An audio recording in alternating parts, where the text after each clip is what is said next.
Climate change is having devastating impact across Africa, affecting communities in different ways. It is having its effects everywhere on planet Earth. Between the increase in temperature and the loss of biodiversity, the feelings of the communities vary according to this or that other group of people.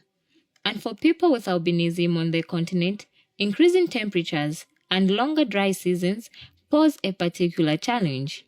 People with albinism are affected by climate change due to extreme heat and light occurrences.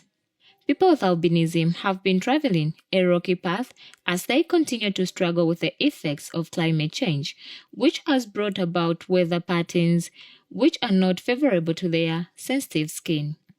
Sanson Diary had a chance to speak to Susan Mwape and Julius Mwale, who explained to me what extreme temperatures does to their skin.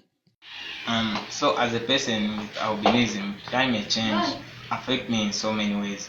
When many trees are being cut off, as a person with albinism, I need the shade where I can relax in. Now when trees are being cut off, there is nowhere where I can at least refresh myself. So the sun affects me in so many ways.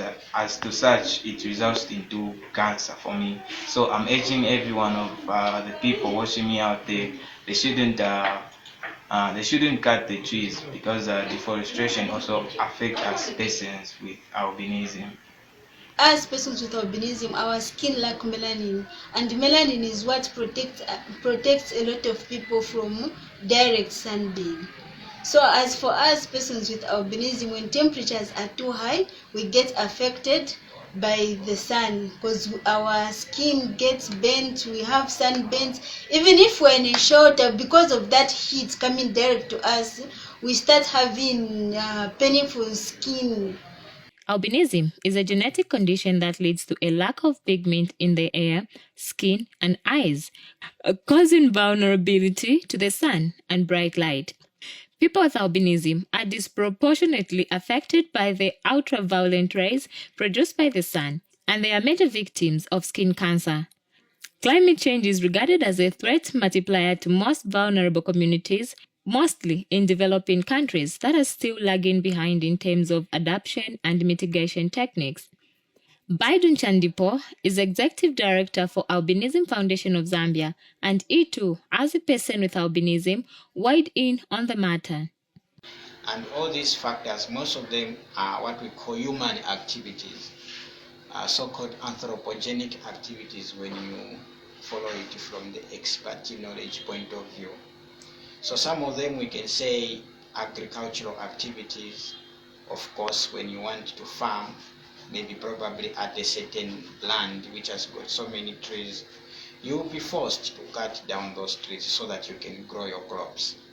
So not forgetting that you are actually, damaging the environment, because when you cut down trees, one, you are disadvantaging rainfall. You won't have rains in that particular area. And what will happen when you want to have rains? There will be global warming. And what causes that? I may not want to explain in details because it's a long process.